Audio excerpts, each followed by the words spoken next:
আচ্ছা, আলাদা করেই বা কেন? ৮ই মার্চই ঠিক আন্তর্জাতিক নারী দিবস হিসাবে নারীরা বিশেষ সম্মান পাবে। মঞ্চ সাজিয়ে বড় বড় ভাষণ প্রদান, অফিস বা কোনো প্রতিষ্ঠানে কর্মরতা নারী বা কোনো শিক্ষার্থীকে তুলে দেওয়া হবে হাতে একখানা করে গোলাপ ফুল, বা মিষ্টির প্যাকেট খুলে মুখে গুঁজে দেওয়া হবে মিষ্টি।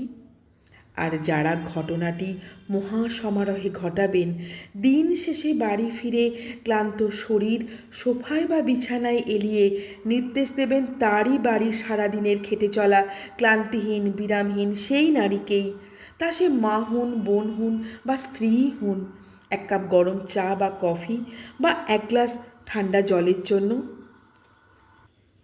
ডিনারের একঘেয়ে রুটি তরকারি তার সারাদিনের হতাশার আগুনে যখন ঢালবে ঘি, একটু যারা শিক্ষা সংস্কৃতির আড়ালে থাকেন তারা তৎক্ষণাৎ সেই হতাশার বহিঃপ্রকাশ ঘটাবেন তাদের নখ দাঁত বার করে জান্তব গর্জন আর কিছু কটু কথা দিয়ে।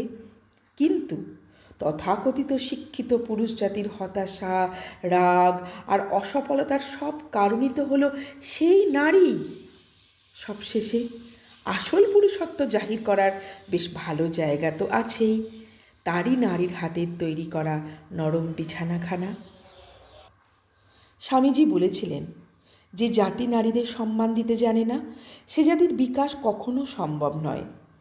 হয়তো সেই কারণেই তিনি কুমারী পূজার মাধ্যমে নারীদের বিশেষ সম্মান দিতে চেয়েছিলেন, যে শিক্ষা তিনি তাঁরই গুরু শ্রী শ্রী ঠাকুরের থেকেই পেয়েছিলেন যখন পরমহংসদেব ফলহারিণী কালিকা পূজার দিন দক্ষিণেশ্বরে শ্রী মাকে ষোড়শী রূপে পূজা করেছিলেন, আদ্যাশক্তির আরেক রূপ বলে। দোষ তো আসলে পুরুষের নয়, নারীরাই নিজেদের করে রেখেছে দিনের পর দিন এই ঘটনাগুলির সঙ্গে অভ্যস্ত। বিশেষ কোনো বিকারও নেই তাদের।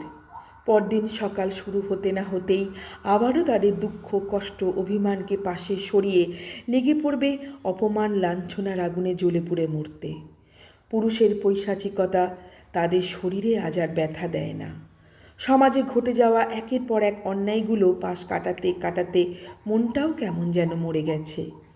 সবশেষে জন্ম থেকে অনেক না পাওয়া হতাশা, তাচ্ছিল্য সয়ে সয়ে দুবেলা দুটো ভাতের সঙ্গে মাথায় একটা নিশ্চিত ছাদ আর আলমারিতে মাত্র কটা পোশাক আর হাতে গুটি কয়েক হাত খরচের টাকা তার সমস্ত সত্তাকে মানবিকতাহীন এক পাষাণে পরিণত করেছে।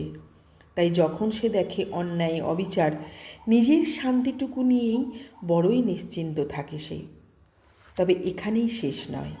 সরতে সরতে যেদিন দেওয়ালের ওপারে যাবার আর জায়গা নারীর থাকবে না, সেদিন ভিতরের শক্তি দিয়েই সেই নারী অর্জন করবে তার আসন, জিতে নেবে, ছিনিয়ে নেবে তার সম্মান। সেদিন আর খুব বেশি দেরি নেই, নিজেরাই নিজেদের করবে বরণ, নিজেরাই পাবে নিজেদের সম্মান। কবির ভাষায় সেদিন পুরুষের সাথে গাইবে ধরণী নারীরও জয়। সেদিনই পাব আমরা নারীরা আসল সম্মান। এই সম্মান জিতে নেবার দায় শুধুমাত্র আমাদেরই।